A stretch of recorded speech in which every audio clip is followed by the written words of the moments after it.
नमस्कार। लोकमत हिंदी में आपका स्वागत है।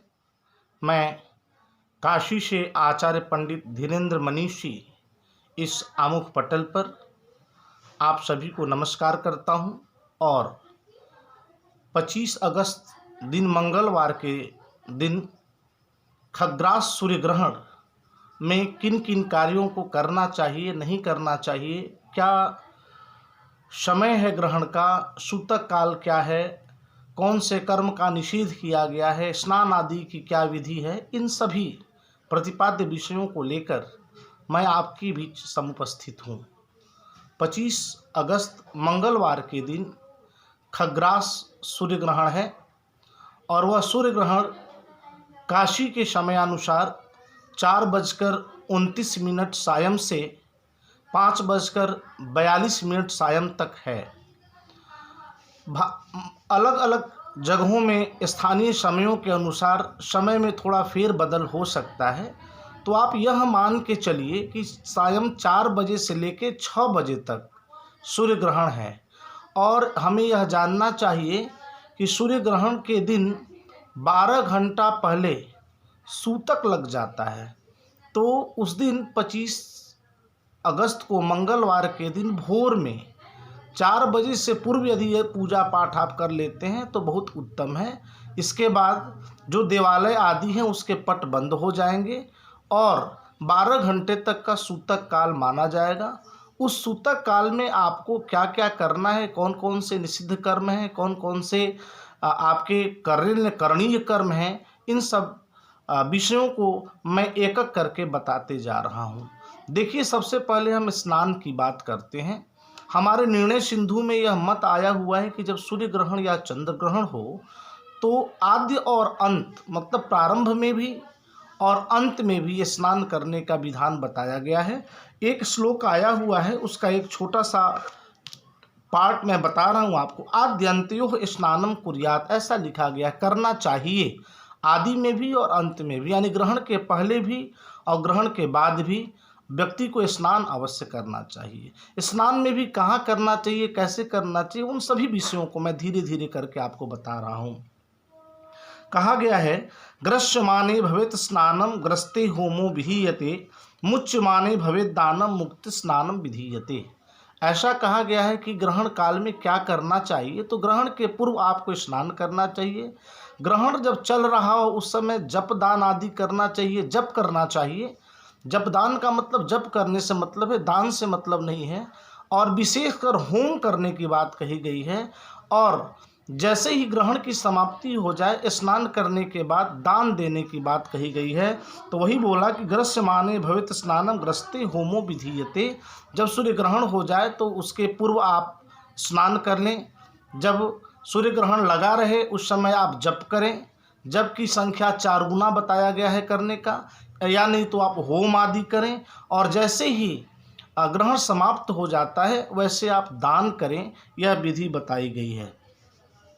और सूतक काल से ही अन्न के परित्याग की बात कही गई है। ऐसे लोग जो व्रत रह सकते हों, खासकर पकवान न खाने की बात कही गई है।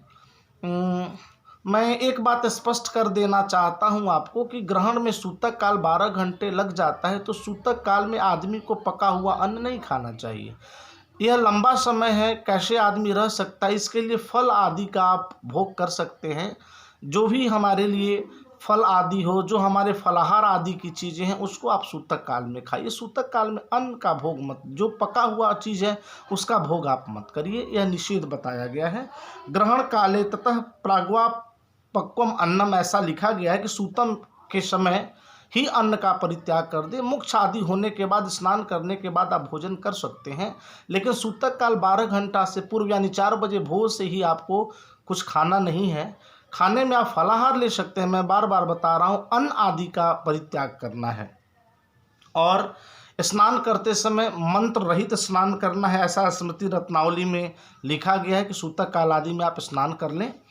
इसके बाद सबसे ज़्यादा महत्व ग्रहण समाप्ति के बाद गंगा स्नान का बताया गया है। गंगा स्नान और माँ नर्मदा, अगर आपके अगल बगल ये 2 पवित्र नदियाँ हों तो आप ज़रूर स्नान करें, नहीं हो तो आप कुएं, बावड़ी, तालाब आदि में जाकर स्नान करें तो उसका ज़्यादा फल है।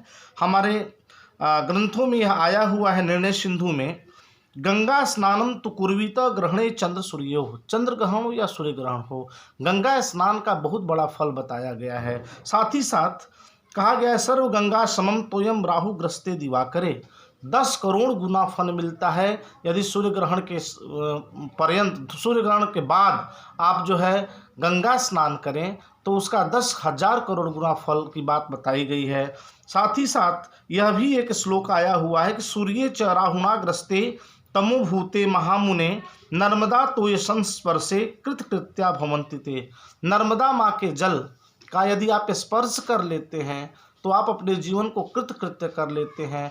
तो माँ गंगा नदी, नर्मदा नदी या महानदी, जो भी पवित्र नदियाँ हैं, इनके नदियों के जल को स्पर्श करने और स्नान करने का विशेष महत्व बताया गया है। इसके बाद हम जब कर्म की बात करते हैं तो यह है कि ग्रहण के बाद हमें यह नहीं देखना है कि कौन पात्र है और कौन अपात्र है। ग्रहण के दान में किसी को हम दान दे सकते हैं, उसमें पात्रता अपात्रता का विचार हमारे शास्त्रों में नहीं की गई है। तो ग्रहण के बाद दान अवश्य करना चाहिए। दान करने से बहुत बड़ी फल की प्राप्ति होती है। साथ ही साथ जो ग्रहण है उसको स्पष्ट नंगी आँखों से देखने के लिए मना किया गया है। श्लोक आया हुआ है निर्णय सिंधु में, सर्वै पटास्थितम वीक्षम खस्तम तैलाम्बुदर्पणे ग्रहणम गुरुणी जातु न पश्येत पटम बिना, बिना पट के यानी कपड़े की ओट में आप देख लें, जल में देख लें, तैल में देख लें, दर्पण में देख लें। और जो गर्भिणी स्त्री हैं अपने पास थोड़ा सा गोमय रख लें, गाय का गोबर रख लें, और बिना किसी पट के आड़ किए हुए कभी भी नंगी आँखों से सूर्य ग्रहण को नहीं देखना चाहिए। यह हमारे शास्त्रों में भी बताया गया है। इसके साथ एक बात जो बहुत महत्वपूर्ण है वो यह है कि कभी धनाभाव के कारण आपने पूजा पाठ आदि कराया हो और उस संकल्प के हिसाब से किसी की दक्षिणा यदि बाकी हो तो उसे आप ग्रहण से पूर्व दे दें, 24 तारीख को ही बल्कि आप दे दें, क्योंकि ऐसा बताया गया है कि ग्रहण में दक्षिणा की जो राशि होती है, जो पूर्व संकल्पित राशि है, वह दोगुना हो जाती है। और सूर्य ग्रहण में तो कहा गया है सहस्रम च 1000 गुना हो जाती है। और फिर उसको कहीं न कहीं उसका भोगदंड आपको भोगना पड़ता है। लिखा गया है ग्रहणांतरिस्तस्य पूर्व संकल्पित द्रव्यस्व दैगुणम भवतीति शिष्टाः सूर्य ग्रहणे सहस्रम च, ऐसी बात बताई गई है कि दक्षिणा दोगुना देना पड़ता है। तो अगर किसी ब्राह्मण द्वारा आपने पूजा कराया हो, धनाभाव के कारण दक्षिणा आदि बाकी रह गई हो, तो आप यह काम अवश्य करें कि ग्रहण के पूर्व यानी 24 तारीख को ही आप उसको दक्षिणा दे दें, नहीं तो पता नहीं वह कितना गुना आपको देना पड़ जाएगा। आप भले ही जितना है उतना देंगे, लेकिन उसका कई गुना का फल आपका समाप्त हो जाएगा और आपको कहीं ना कहीं दूसरे तरीके से देना पड़ेगा। तो ये इन ग्रहण में इन सब बातों पे बहुत विशेष ध्यान देने की ज़रूरत है। सूर्य ग्रहण के समय भगवान के नाम का जप करते रहें, होम आदि यदि संभव हो तो करें, नहीं तो भगवान नाम संकीर्तन करते रहें, जिससे भगवान को जो राहु द्वारा ग्रसित किया हुआ कष्ट है उससे उन्हें मुक्ति मिल सके। साथ ही साथ स्नान आदि की भी महिमा मैंने आपको बता दी। अन्न आदि नहीं खाना है, सूतक काल से ही अन्न नहीं खाना है। इन सब सारी चीज़ों पे हमें विचार करना है। यदि इन सब चीज़ों पे आप विचार कर कार्य करते हैं तो सूर्य ग्रहण का फल आपको अच्छा मिलेगा। क्योंकि कुछ राशियों के लिए तो इसका प्रभाव थोड़ा खराब है। मैं यह नहीं बताऊंगा क्योंकि पहले से आदमी सशंकित हो जाता है कि मेरा बड़ा खराब दिन है और पंडित जी ने ऐसा बता दिया है। तो मैं कभी भी भयाक्रांत नहीं, भय नहीं दिखाना चाहता किसी को। जो भगवान की इच्छा होगी सब होगा। यह नहीं कि किसी के लिए बुरा किसी के लिए अच्छा है, लेकिन आप अपने कर्मों को करिए। कर्म के आप अधिकारी हैं, तो ग्रहण के समय जो कर्म आदि मैंने बताया है उसको आप करिए। मैं किसी राशि के लिए यह नहीं बताने जा रहा हूँ कि कौन शुभ है कौन अशुभ है। माना जाता है दूसरा, पाँचवा, नौवां अगर जन्म राशि से हो सूर्य ग्रहण का तो फिर अशुभ माना, अनिष्ट है, लेकिन इसका कोई विवरण और विवेचन नहीं करना है। भगवान की जो कृपा होगी होगा। हमारा अधिकार कर्म करने का है, तो सूर्य ग्रहण के समय हमें कौन कौन से कर्म करने चाहिए मैंने बता दिया। सूतक काल पर्यंत आप पकवान न खाएं, कोई बना हुआ भोजन न खाएं, बल्कि फलाहार आदि ग्रहण करें। बहुत जो लोग अन्न आदि खाने के लिए इच्छुक हों या ज़रूरी हो कि दवा आदि खा के ही अन्न खाना है या दवा आदि अन्न के लिए खाने के लिए अन्न जरूरी है, तब ऐसा कहा गया कि दोपहर पहले, सूर्य ग्रहण के दोपहर पहले यानी लगभग 4 घंटे पहले आप अन्न आदि खा सकते हैं। लेकिन जो मजबूर हैं वो उनके लिए है। बाकी आप सूतक काल से ही फलाहार रहें, स्नान आदि करें पूर्व में, इसके बाद अंतिम में भी स्नान करें, मध्य के समय होम आदि जप आदि करें, नंगे आँखों से सूर्य ग्रहण को न देखें और भगवान नाम का संकीर्तन करें, तो भगवान की कृपा से जो अशुभ फल भी होगा वह शुभ में परिणत हो जाएगा। ऐसा मुझे आशा ही नहीं पूर्ण विश्वास है। भगवान सबका कल्याण करें। सर्वे भवन्तु सुखिनः, सर्वे सन्तु निरामया।